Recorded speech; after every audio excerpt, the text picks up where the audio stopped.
what's going on? This is Kevin Deers, and you're watching Everflowing Stream, my YouTube channel where I get to talk with musicians and people involved in the world of underground music.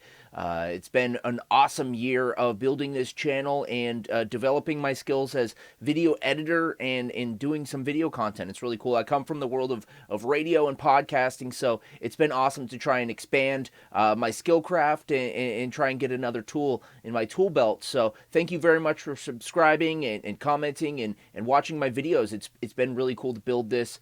This week I feature Alex from Undeath. Now, a couple months back, I chatted with him when the new album It's Time to Rise from the Grave came out, and this time they're going to be doing their first ever like big headlining tour alongside 200 Stab Wounds and Phobophilic. So I needed to get on the line and chat with him about that. It's a big occasion. The day after we did this interview, they were named the #1 album from Decibel in the top 40 albums of 2022. So congratulations to Undeath. Here's my interview with Alex from Undeath on Everflowing Stream.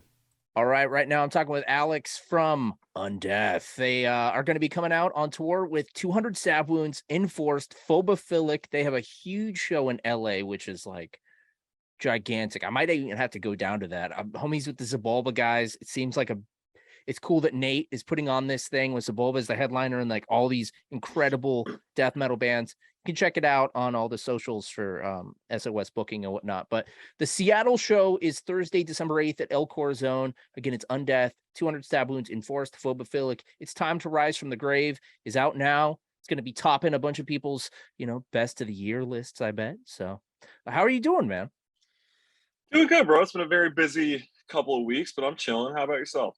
Doing pretty good, man. I think, what's the next show I'm going to? I'm going to go see Hatebreed and Gatecreeper on Tuesday. That's going to be a good gig. Nice. Yeah. Yeah, that tour is sick. I'm so bummed that I haven't been able to go see that. Perseverance is like a top 10 album for me.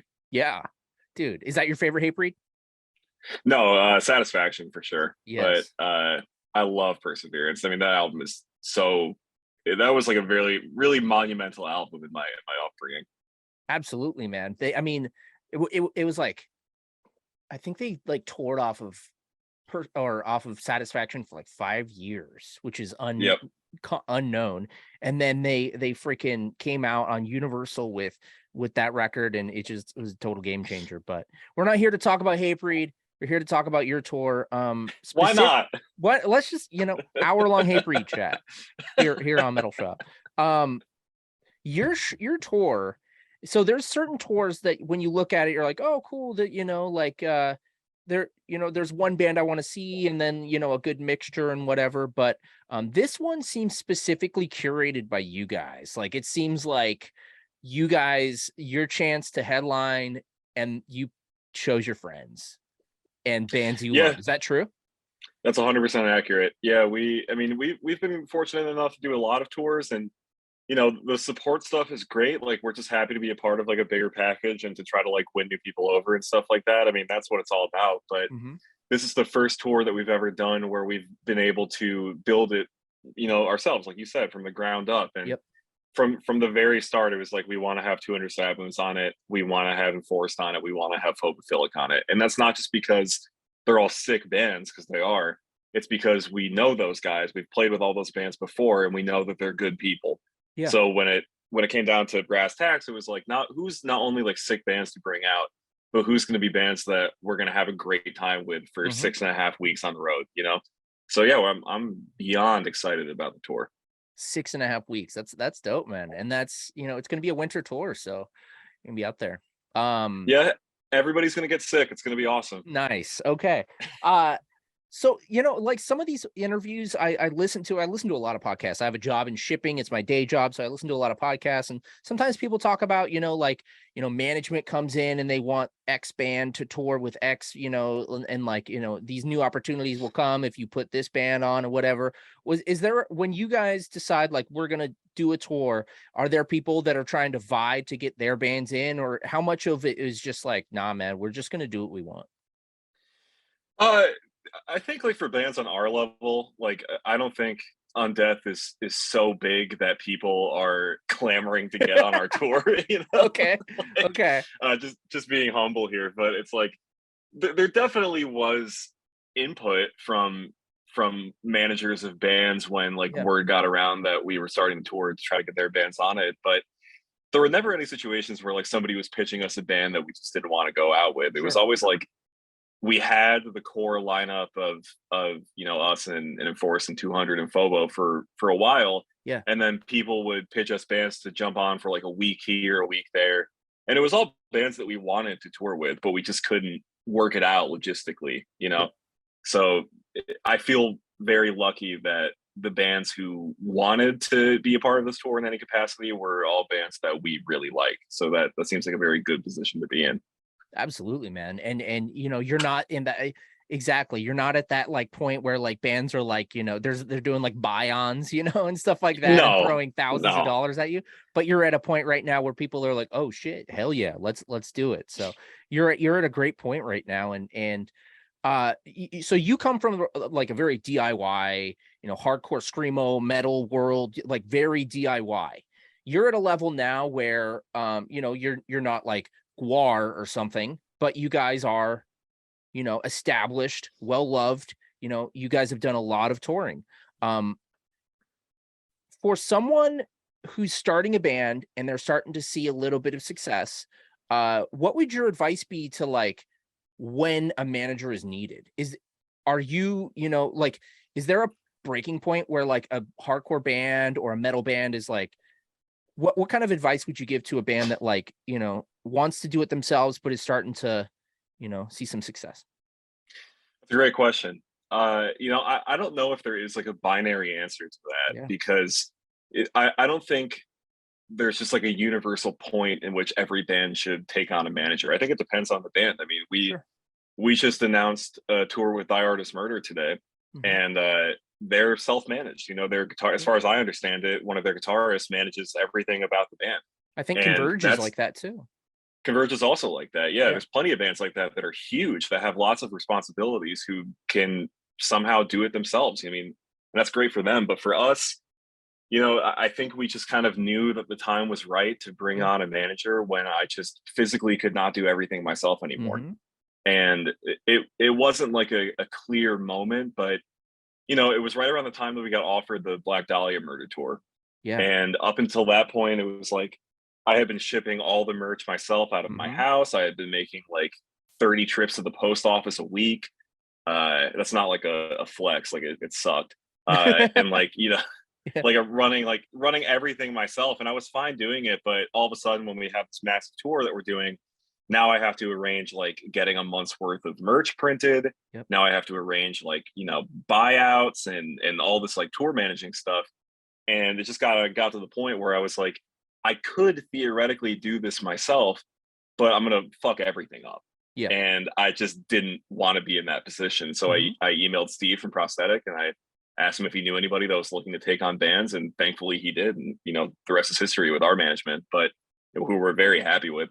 Yeah. But yeah, it's just I would say, to answer your question, like if I can provide any advice, I would say just do it yourself as long as you possibly can, because then when you do bring on management, you'll have the rubric and the rhetoric to understand what you're Yeah. supposed to be doing already. So you won't just be like, casting all of your burdens onto your manager and Sure. not taking care of anything yourself. Because if you have a manager and you know how to handle your business as well, like you can do anything.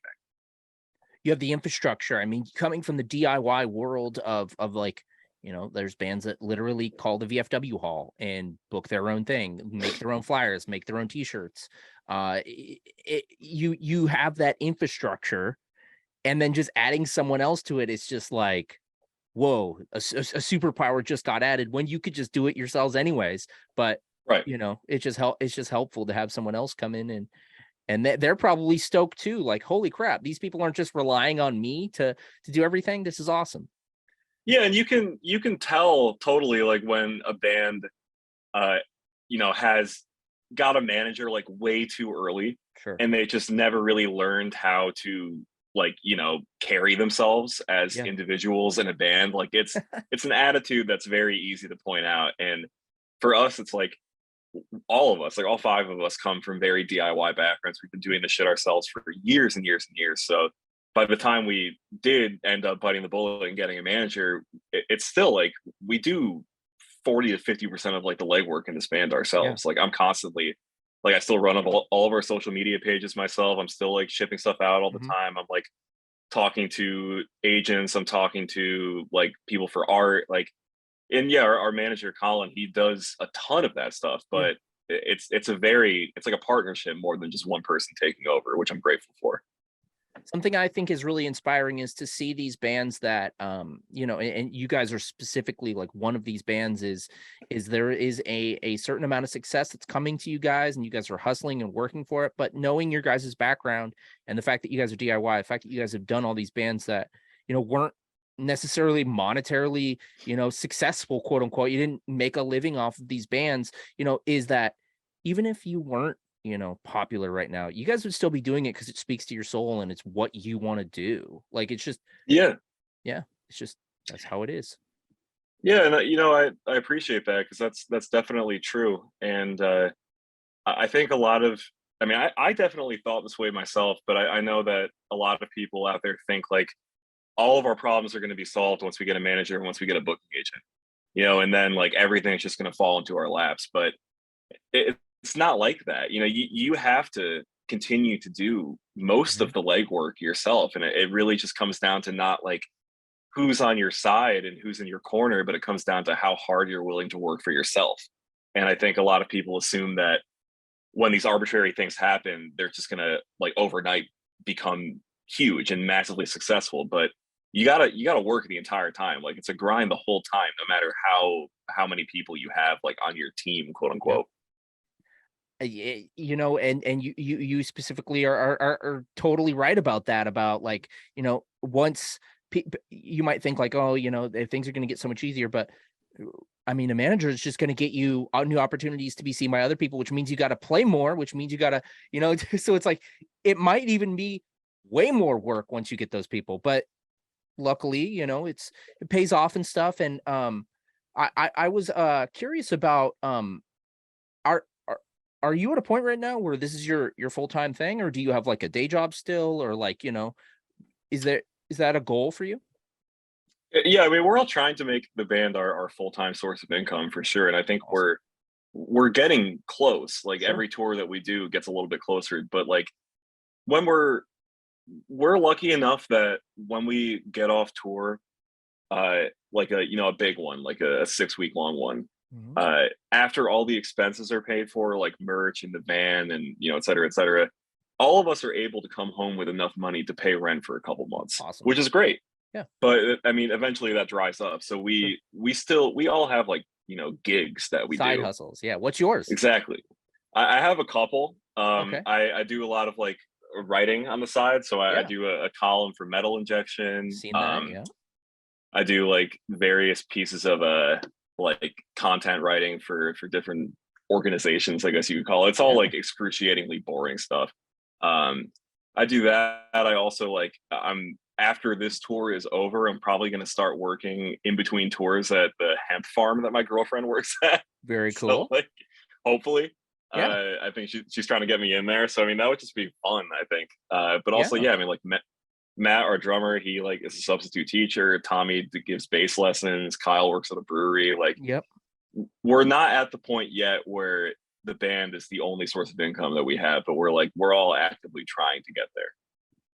I have a friend who, he tours relentlessly, but, he also is a booker. Like he books bands like from his laptop on the road. It seems like these, even it seems like everyone gets these side hustles, and I have freaking six of my own. It's crazy. Not necessarily six, but you know what I'm saying. Right.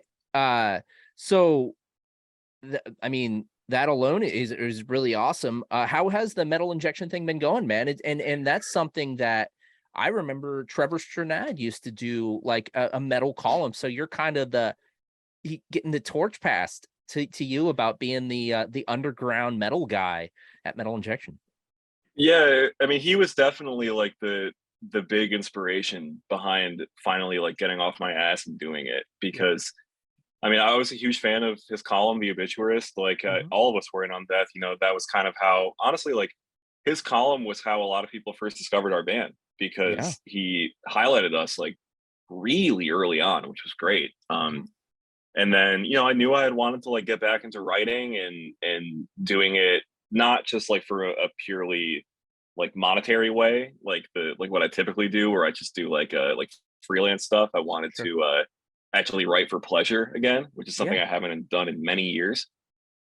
So I just, I knew there was kind of not necessarily like a void, but I knew that there wasn't really anybody doing like creative writing over at Metal Injection, like Mhm. in the way that Trevor did. So I shot Greg, who's the editor in chief over there. I shot him a DM I on know Twitter one Greg. day. Yep. Yeah, I was expecting nothing of it. I thought he was just going to ignore me, but I just pitched. I gave him my elevator pitch about what I wanted the column to look like, and thankfully he was super into it. And we've Oh yeah. been cruising ever since. That's awesome, man. So what's the column named? It's called Choice Cuts. And Sort of a very. when does it come out? It's bi-weekly. Awesome. Typically, it comes out on Wednesdays, sometimes Thursdays. It just depends on how busy like site traffic is. But yeah, we've been doing it for a couple of months now. I couldn't tell you exactly how long, Yeah. but it's been great. I've been having a ton of fun doing it. So I wasn't going to mention it until later in the interview, but we just kind of arrived there. Obviously, since the last time we talked, the passing of Trevor Strnad. He was someone who not only influenced you with the column, but the first time I saw Undeath was when Black Dahlia Murder. That was the first show I went to out of the pandemic. Was a sold out Black Dahlia Murder show, and you guys were the first band I saw out of the pandemic, which is kind of surreal, right? Um, Yeah, can you tell me what kind of Trevor meant to you, and any memories of Trevor that you'd like to share, if that's okay? yeah, of course. I mean, Trevor he was the man. Like he meant so much to us, all of us as a band, and we didn't really know him for that long, which is the Mhm. tragic thing, because I feel like all of us, to the degree that we got to know him through like him championing our band and then Yep. eventually going on tour with Black Dahlia, like we all kind of felt really close to him. But Yeah. there are people out there who knew him for decades, like his bandmates and stuff, and I can only imagine how they were feeling. But um, he was the first person who was really like public facing and was in like a band that was notable to ever kind of like hype us up, which was surreal because we're all Black Dahlia Murder fans. Like, Yep. so we just kind of, there was definitely a brief moment of time where we kind of thought he was fucking with us a little bit. But it turns out, no, he That's actually funny. really liked our band, which Right. is cool.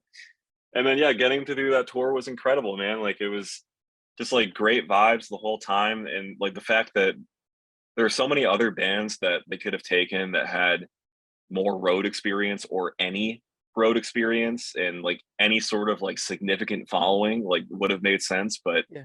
they took a chance on us, and a lot of that was because of Trevor pushing to have us on that tour. And at the time, we barely had one album out. Yep. We had been a band for like 2 years, Mhm. tops.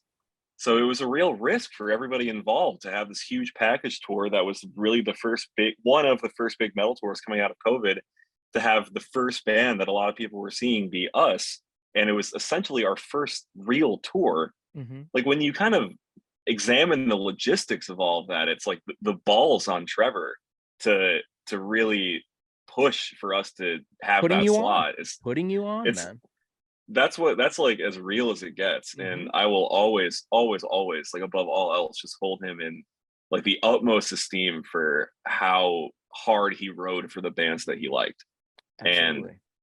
I mean, he was the man. Like we had so many good times on that tour. Like we all miss him tremendously. It's a huge, huge blow to have him not here. Yeah. Um, but I remember it's I just talked about this on a different interview. I remember uh we were always like complimenting each other's shirts Yeah. because Trevor and I had like very similar taste in like the weirdo metal that we liked. Sure. Like we liked a lot of like war metal, a lot of black metal, stuff like Mhm. that. So he would like come off the bus and I would like come out of the van and we would pass each other and he'd be like, dude, like sick shirt. I'm like, Trevor, like shirt's fucking sick, bro. Like that was Yeah. kind of our daily routine. Yeah. And I remember one day, it's the last day of tour, which was the last time I ever saw him.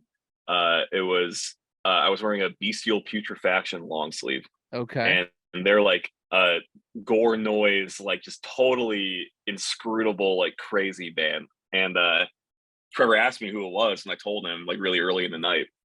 And then later on, it was like I don't think Dahlia had gone on yet, but they were like about to, and I saw Trevor. And no, I'm sorry. It was after Dahlia had played and everybody was in the green room. We had this big shared green room. And we were all like drunk and partying. Yeah. And like some of Dahlia was there and Trevor was there. And he was like, dude, Alex, like listen to that Bestial Putrefaction band. I fucking hated that, man. Like, what's the deal? What is that band? And he was like just so concerned because he just wanted to like it so bad. And it just But he hated it. but he hated it and he was just so real about it. But like Yeah. it just spoke to two things. It spoke to how straightforward and how real he was as a person. And it spoke to how much he just like tried to consume as much metal as possible, even if it wasn't stuff that he already liked. Sure. And I loved him for that comment. And like we just proceeded to party. And that was just par for the course for that tour. He was just so cool to be around the whole time. So yeah, we all miss him so much. And just kind of like pivoting from that, or not pivoting but playing off of that, mentioning it with your column, and that is one thing that Trevor was well known for. So many people were mentioning after he passed, were mentioning he was always riding hard for the underground. Black Dahlia Murder is here. He wanted to bring the bands there. He wanted to bring them with him and be that champion. And he was diligent with it. And that, with his column, The Obituarist, you guys, you might not be at the Black Dahlia Murder level yet, but you're getting there. You're doing this headlining tour, and you're at a point right now where people look to you possibly for recommendations for bands that they should check out. Is it hard for you to keep up? Because there's so much good shit out all the time. And how do you keep digging the mine of like new metal? How do you keep up, man?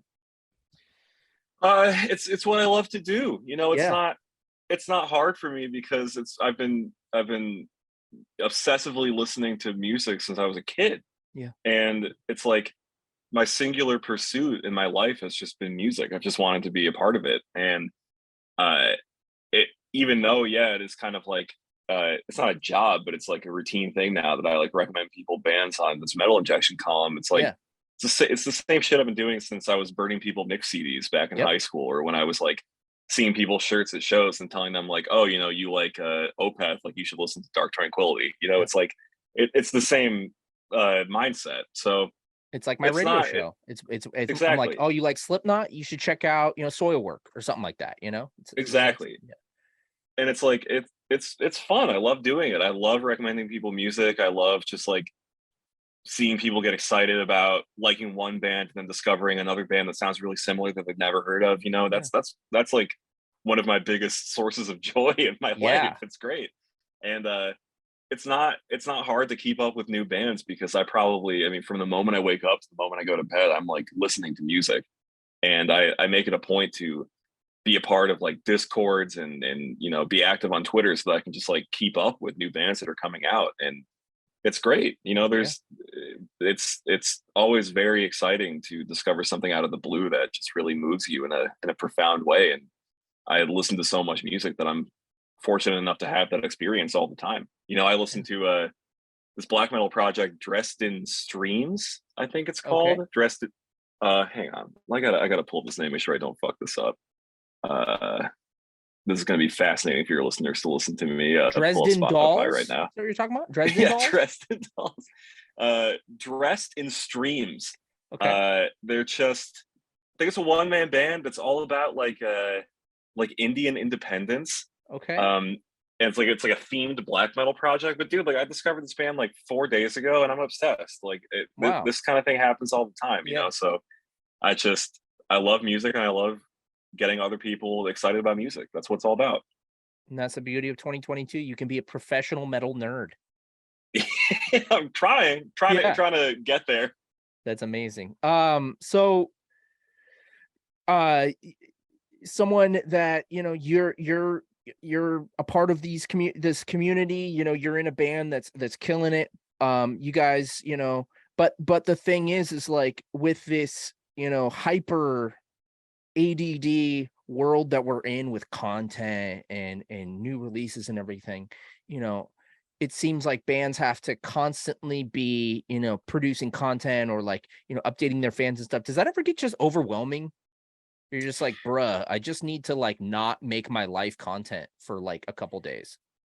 I think that it's like it's never overwhelming because I think that this kind of hustle has existed in different forms forever. Sure. And I think there's just way more avenues these days. That might be the big difference. Like, we have to not only keep track of like sending press releases out and whatever, but we also have like Facebook, Instagram, Twitter, Yep. TikTok, like all this Yep. shit that we have to Yep. constantly stay on top of. But Yep. Don't back in the forget day, like Parlor. I'm just kidding. yeah, maybe not Parlor, but it's like back in the day, you got to imagine when, and this is not me trying to put Undeath and Metallica on the same line, Sure. but it's like when Metallica was doing the Black Album tour and they were on the road for like 2 years straight, they were probably doing like full movie scale press junkets about it. Like I'm sure that James Hetfield and Lars were doing like 2 interviews a day. Morning radio It's every like, day in every small market. exactly. Like that's just, people think like, oh, there's just like too much to keep track of these days, but it's either you're going to do this or you're going to do the other thing, or you're just not going to promote your band. So, and I'm a chatterbox. Like I love talking to people. So it's never fazed me. Like I love doing interviews. I love, like doing promotional stuff. It's fun. And you get to meet new people that way. So I'm cool with it. And you get to piss off Chris Barnes. yeah, that's kind of the cherry on top. Yeah. But Scott from Magastomp actually sent me a birthday cameo from him. Nice. Recently, which was great. That's awesome. And you saying like how like bands had to do this hustle similar. It might be different streams though, and now you could do it from home. You don't have to be on the road, doing a separate tour, going to all the different radio stations, going to the NBCs, going to the, all these different things. You can do it from home. So, I mean, Nikki emailed me last night. She said, you've got an interview at 1 and 1 at 4. And I said, all right, I'll make sure that my phone is open at Zoom at that time. Like it's not a big deal. So we got it. So we're good till, we got all night. You only have those 2 interviews. So we're doing a 12-hour stream, dude. Let's do it, bro. Baby. Let's do it. So I don't want to ruin, content for you for your column. So I'm not going to ask you to say your top 10 albums of the year, but being someone who feverishly checks out new metal and probably checks out like, the stuff that the minute it's released, what have been some of your, a few of your favorites, at least stuff that you've been jamming lately? Sure. Off the bat, that Sedimentum record, I think, is incredible. They're a Quebec-based band, I believe. Okay. Just super like filthy, grimy death metal. Very like, I don't know. People say there's like a Finn death influence there, but I feel like they just sound like a Quebecois death metal band. Sure. There's that vibe. So that they have an album. I mean, I'm gonna butcher this pronunciation. It's like Suppuration, Morpha, etc. I don't know. I don't speak French, bro. I'm from Rochester, New York. Yep. That album is great. The new Phobophilic is fantastic. Enveloping Absurdity. They did a split with Sedimentum back in the day, so kind of brings it full circle. The album's awesome. I have it on compact disc in my car. Excellent. Yeah, that's a center console lifer right there. You're going to be getting a lot of mileage out of that one. Another Canadian band. Well, I guess people from Quebec hate being called Canadian, but another band from Quebec called Complot. It's a COMPLOT exclamation point. So it's a band that has an exclamation point in the name, but they don't sound like Panic at the Disco. Okay. They're great. It's just like super like punky war metal type stuff. It's very bare bones. Couldn't tell you off the top of the head what the album is called because I'm pretty sure it's in French, but definitely check that out. And then also, I mean, I feel like I've been talking about this album all year because it's so good, but Black Fucking Cancer. Wow. They have an album called Procreate Inverse. Okay. Which is just such a hard title. Like it just gives me goosebumps. And that is a memorable band name, Black Fucking Cancer.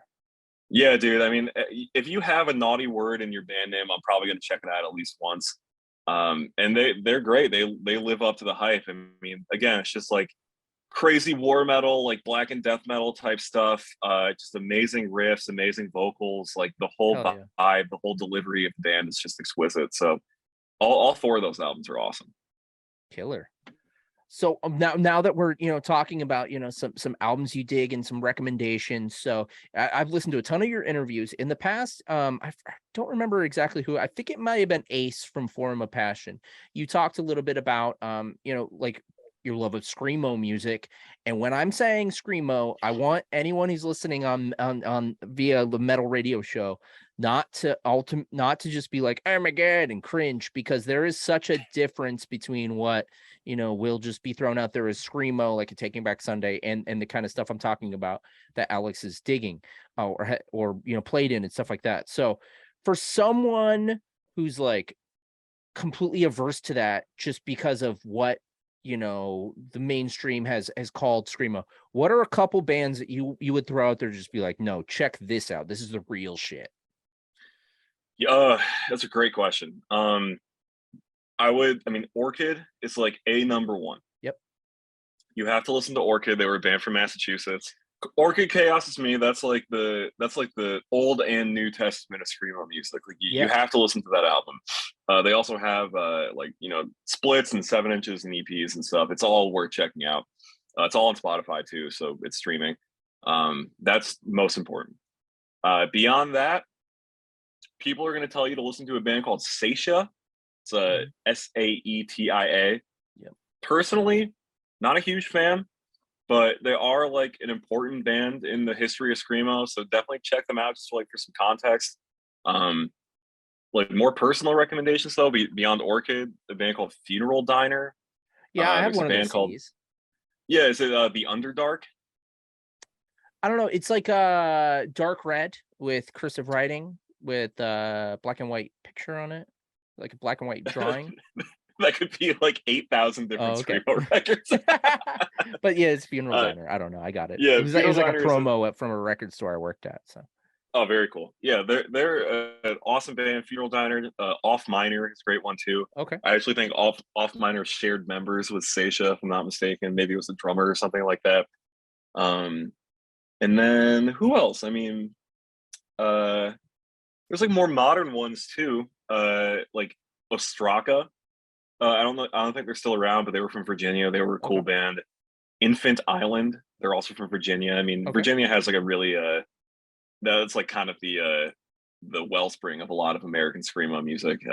I thought you were going to say Infant Annihilator. I was like, that's not screamo, bro. That's something else. But yeah, it's like Infant Island. Those all the Virginia bands. Like you got City of Caterpillar, Majority Rule, Page 99, and I mean I could just go on this forever. But then if I'm going to recommend like one European band as well, there's Diatro. From France. They're incredible. So there'll be plenty of good shit to check out, but I would say above all else, check out Orchid, specifically that record Chaos Is Me first, just to make sure you know what the vibe is. And then go from there. Right on. So my last question for you, dude. Turnstile recently showed up on a Taco Bell commercial. And it seems like, I don't know, it's a good fit. And they're like, in past years, people might have been like, oh man, sellouts, but it just, nobody's saying that about Turnstile. It's just dope. I love seeing them elevate. But if Undeath were to just all of a sudden let me reframe this. If you could get one corporate sponsor or product. McDonald's, that's Undeath. No question. Would it be like a TV commercial where Undeath is playing in the background? What would the vibe be like? So I say McDonald's so urgently because us as a band, we've probably given thousands of dollars to the McDonald's Corporation. Yeah. So I feel like, some kind of severance is due. We definitely have some goodwill coming back to us. And we're also just fans of the product. I think McDonald's as a corporate entity is responsible for a lot of very grotesque and evil things, but also are you. But so am I. I mean, I'm no angel, and nothing beats a McDouble. So I think the way that we would approach a McDonald's collaboration, a McDonald's X Undeath, if you will, I think we would want to do like a Travis Scott meal kind of situation. but it would be the Undeath meal, and it would probably be whatever we get when we're like drunk and leaving a show at 1 in the morning. Yeah. So it would be like a large Sprite and 8 McDoubles Oh, would wow. be the Undeath meal, or just like one box of 40 chicken nuggets that we just pass around the van. It would be something like that. Man, I can't, recommend that enough. The 40 McNuggets. I there was one day. So back in the day when Cajun McChickens were 99 cents back a long time ago. Whew. RIP the Cajun McChicken. There was one day where I went skateboarding all day. It was a summer day. I was in junior high. For lunch I had 4 Cajun McChickens, and for dinner I had 5 Cajun McChickens. So it was a 9 Cajun McChicken day. I remember back Under when $10. McDonald's, dude. Yeah, I mean the deals, especially with the app now these days, like the deals you can Crazy. get are just ridiculous. Like back in the day, though, they had a sandwich that was it was like the country style chicken sandwich, Ooh. and it was basically what the crispy chicken sandwich they're doing now is. But it was better because it had like a bun that they buttered and toasted, and it just had this amazing texture to it. And I remember my buddy who worked at McDonald's back in the day was trying to turn me off of them once, and he was like, "Dude, it's disgusting. They butter the bread." I was like, "That sounds great." Yeah. What's that place that does butter burgers? What's his name? Oh, that's a good question. There's a place I that feel does- like anyway. as a major fast food head, I should know this, but I don't. But yeah, McDonald's, great organization over there. Yes, They've got a absolutely. good thing going. Bright future for that company. Yes, let's get a brand deal. Undeath X McDonald's. We got it. We'll get McDonald's reps out to the Undeath and Phobophilic gig. Again, we got 200 stab wounds, Enforced, Phobophilic, and the band of the day, the band of the year, Undeath, because they have It's Time to Rise from the Grave out now, one of the best records of the year, representing death metal with McDonald's on their side, or at least in their guts. Any final words? In our hearts. Exactly. Clogging your arteries. Any final words before we let you go, man? Just come see us on tour. Come party with us. Dates are on all of our social media, so they're easy to find. I don't want to see people in the comments asking us when we're coming to Portland, because we're coming to Portland, we're coming to Seattle, we're coming to the Pacific Northwest. I feel like people are always asking us when we're coming to the Pacific Northwest, and it's like we're always there. Yeah. So yeah, just October 8th. That's when we're coming, or December 8th. October 8th. December 8th. December 8th. December 8th at El Corazon, which is a great club, great pole on stage at that venue. I love that spot. Yeah, just come say what's up, come party with us, and see you guys on the road. And check out that record, Chaos Is Me. Yeah, please check it out, dude. That's a great one. And check out the column on Metal Injection every other Tuesday or Wednesday. Every other Wednesday. Theoretically. Awesome. It's a little flexible, but yeah, maybe I'll write about Chaos Is Me one of these days. There you go, dude. Thank you so much, Alex. Have a good one. You too, brother. I'll take it easy, man. Bye. All right. Peace.